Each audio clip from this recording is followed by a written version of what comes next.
അമ്മയുടെ വലിയ മാധ്യസ്ഥം നമ്മുടെ എല്ലാവരുടെയും ജീവിതങ്ങളിൽ ഉണ്ട് കേട്ടോ. പ്രത്യേകമായിട്ട് പ്രിയമുള്ളവരെ, ഈ ശുശ്രൂഷയിൽ പങ്കെടുത്ത് പ്രാർത്ഥിക്കുമ്പോൾ പരിശുദ്ധ അമ്മ നമ്മുടെ എല്ലാ കുടുംബങ്ങളെയും ദൈവസന്നിധിയിലേക്ക് ചേർത്ത് സമർപ്പിച്ച് പ്രാർത്ഥിക്കുന്ന ദിനങ്ങളാണ്. ഇന്ന് പ്രത്യേകമായിട്ട് നമ്മൾ കുടുംബത്തിലെ എല്ലാ ദമ്പതികളെയും സമർപ്പിച്ച് പ്രാർത്ഥിക്കുകയാണ്.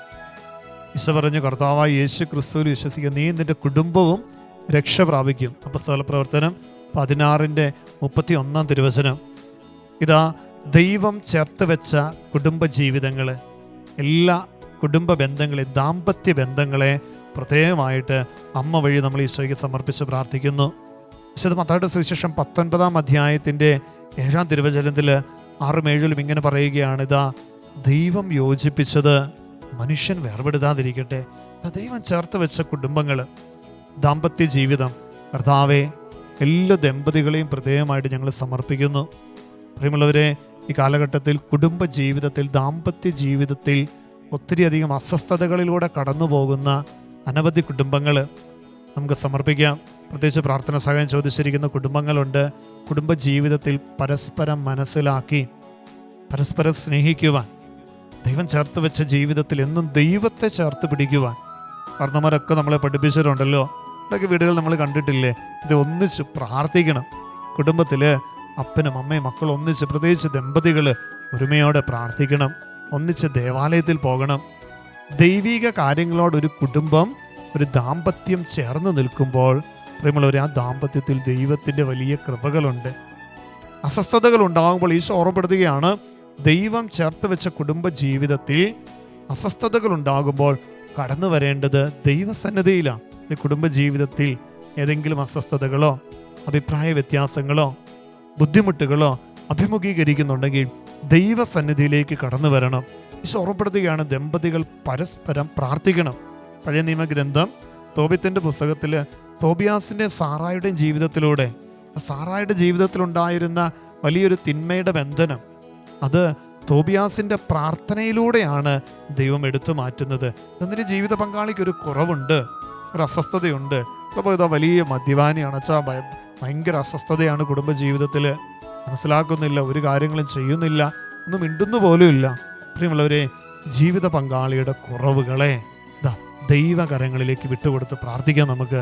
ഈശോയെ, എൻ്റെ ജീവിത പങ്കാളിക്ക്, എൻ്റെ ഭാര്യയ്ക്ക്, എൻ്റെ ഭർത്താവിന് ഇന്ന ഒരു അസ്വസ്ഥതയുണ്ട്, ചില ദുശീലങ്ങളുണ്ട്, സമർപ്പിക്കുന്നു. ഇതാ നിൻ്റെ കണ്ണുനീരൊഴുക്കിയുള്ള പ്രാർത്ഥന, നിൻ്റെ പ്രാർത്ഥനയിലൂടെ ഒരു ജീവിത പങ്കാളിയുടെ ജീവിതം വിശുദ്ധീകരിക്കപ്പെടണമെന്നാണ് ദൈവം ആഗ്രഹിക്കുന്നത്.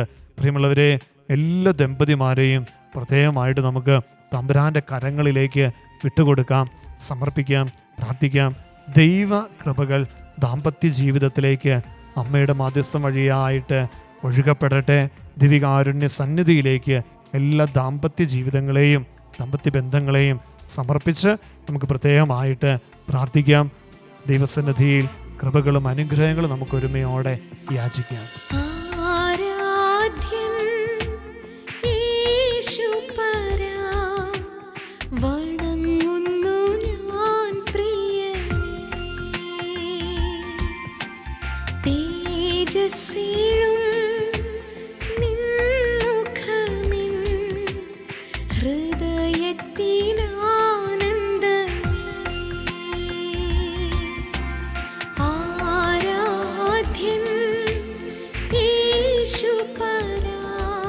തിരുവനന്തപുരത്തിൽ എഴുന്നള്ളിയിരിക്കുന്ന പരമകാരുണികനായ ഈശോയുടെ സന്നിധിയിലേക്ക് നമ്മുടെ എല്ലാ ജീവിതങ്ങളെയും സമർപ്പിക്കാം.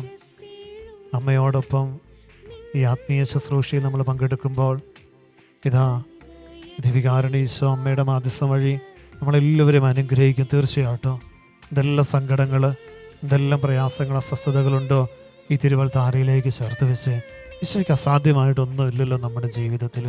ഈശോ ഞങ്ങളുടെ ജീവിതത്തിൽ, കുടുംബത്തിൽ പ്രത്യേകിച്ച് ഇതിനങ്ങൾ ഞങ്ങൾ പ്രാർത്ഥിക്കുന്നു. ഞങ്ങളുടെ കുടുംബ ബന്ധങ്ങളിൽ ഇടപെടണമേ. വളരെ പ്രത്യേകമായിട്ട് നമ്മൾ ഇന്നിതാ എല്ലാ ദാമ്പത്യ ജീവിതങ്ങളെ സമർപ്പിച്ച് പ്രാർത്ഥിക്കുകയാണ്. എല്ലാ ഭാര്യ ഭർത്താക്കന്മാരെയും സമർപ്പിക്കാം.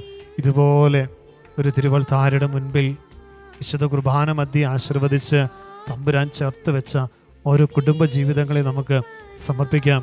ഭാര്യ ഭർത്താക്കന്മാർ പ്രത്യേകമായിട്ട് സമർപ്പിച്ച് പ്രാർത്ഥിക്കട്ടെ. മക്കൾ മാതാപിതാക്കൾക്ക് വേണ്ടി പ്രാർത്ഥിക്കട്ടെ. ജീവിത പങ്കാളി ഭവനങ്ങളിൽ നിന്നും വിദൂരങ്ങളിലായിരിക്കുന്നുണ്ടെങ്കിൽ സമർപ്പിച്ച് പ്രാർത്ഥിച്ചേ. ദൈവത്തിൻ്റെ സംരക്ഷണം ഉണ്ടാകട്ടെ. ദൈവം ചേർത്ത് വെച്ച കുടുംബം, തമ്പുരാൻ ഇങ്ങനെയാണല്ലോ പറഞ്ഞത്, ദൈവം യോജിപ്പിച്ചത് മനുഷ്യൻ വേർപെടുത്താതിരിക്കട്ടെ. സ്നേഹത്തോടെ ഒരുമയോടെ പരസ്പരം മനസ്സിലാക്കി എന്നും മുന്നേറുവാൻ എല്ലാ ദമ്പതിമാരെയും കർത്താവായ ദൈവമേ നീ ആശീർവദിക്കണമേ, അനുഗ്രഹിക്കണമേ. പരസ്പര സ്നേഹത്തിൽ മുന്നേറുവാൻ, പരസ്പരം മനസ്സിലാക്കുവാൻ, ഒരുമയോടെ തീരുമാനങ്ങൾ എടുക്കുവാൻ, കുറവുകളും വീഴ്ചകളും ഉണ്ടാകുമ്പോൾ വിട്ടുവീഴ്ച ചെയ്യുവാൻ, ക്ഷമിക്കുവാൻ, സ്നേഹത്തിൽ വീണ്ടും വളരുവാൻ എല്ലാ ദമ്പതികളെയും അനുഗ്രഹിക്കണമേ. ദാമ്പത്യ ജീവിതത്തിൽ ഏതെങ്കിലും വിധത്തിലുള്ള അസ്വസ്ഥതകൾ നേരിടുന്നവരുണ്ടെങ്കിൽ കർത്താവെ സമർപ്പിക്കുന്നു. നല്ല ആരോഗ്യം നൽകി അനുഗ്രഹിക്കണമേ. പരസ്പര ഭിന്നതകൾ, കലഹങ്ങൾ ഒഴിവാക്കണമേ. ബന്ധങ്ങളിലെ വിള്ളലുകളെ നീ ഏറ്റെടുത്ത് അതെല്ലാം വിശുദ്ധീകരിക്കണമേ, കൂട്ടിച്ചേർക്കണമേ. എല്ലാ ദാമ്പത്യ ബന്ധങ്ങളെയും ദൈവികാരുണ്യ സന്നിധിയിലേക്ക് സമർപ്പിക്കാം. പ്രത്യേകിച്ച് ഇവിടെ പ്രാർത്ഥന ചോദിച്ചിരിക്കുന്ന എല്ലാവരുടെ നിയോഗങ്ങളെ കർത്താവെ ഓരോ നിയോഗങ്ങളും എടുത്ത് സമർപ്പിച്ച് പ്രാർത്ഥിക്കുന്നു. പ്രത്യേകിച്ച് കുടുംബ ബന്ധങ്ങളിൽ, ദാമ്പത്യ ബന്ധങ്ങളിൽ ദൈവത്തിൻ്റെ ശക്തമായ ഇടപെടൽ പരിശുദ്ധ അമ്മയുടെ മാധ്യസ്ഥം വഴിയായിട്ട് ഉണ്ടാകട്ടെ എന്ന് പ്രത്യേകം പ്രാർത്ഥിക്കുന്നു. നമുക്ക് കരങ്ങൾ കൂപ്പി നിയോഗങ്ങളെ, ഇതിൻ്റെ എല്ലാ ജീവിത മേഖലകളെ സമർപ്പിച്ച് പ്രാർത്ഥിച്ചുകൊണ്ട് എല്ലാ ദമ്പതികളെയും പ്രത്യേകമായിട്ട് സമർപ്പിച്ച് നമ്മുടെ പ്രിയപ്പെട്ട മാതാപിതാക്കളെ, കുടുംബത്തിൽ വിവാഹം കഴിഞ്ഞിട്ടുള്ളവരെ എല്ലാവരും നമുക്ക് സമർപ്പിക്കാം, പ്രാർത്ഥിക്കാം. ഭക്തിയോടെ കുടുംബങ്ങളെ നാഥ സമൃദ്ധമായിട്ട് അനുഗ്രഹിക്കണമെന്ന് പ്രാർത്ഥിച്ച് കരങ്ങൾ കൂപ്പി ആരാധനാഗീതത്തോട് ചേർന്ന് പാടി ദിവികാരുണീശോയുടെ കൃപ തുളുമ്പുന്ന ആശീർവാദം നമുക്ക് ഏറ്റവും ഭക്തിയോടെ ശ്രദ്ധയോടെ നമുക്ക് സ്വീകരിക്കാം.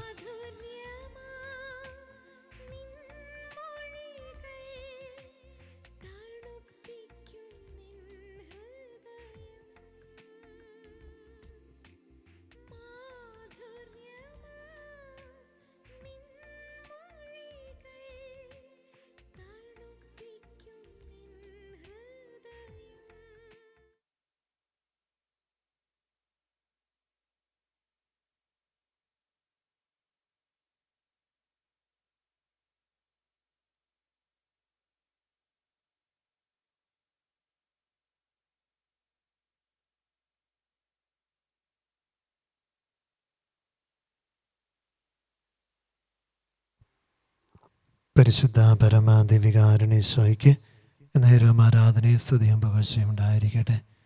പരിശുദ്ധ പരമാദിവികാരുണീശോയ്ക്ക് നേരം ആരാധനയും സ്തുതിയും പുകഴ്ചയും ഉണ്ടായിരിക്കട്ടെ. പരിശുദ്ധ പരമാദിവികാരുണീശോയ്ക്ക് നേരം ആരാധനയും സ്തുതിയും പുകഴ്ചയും ഉണ്ടായിരിക്കട്ടെ.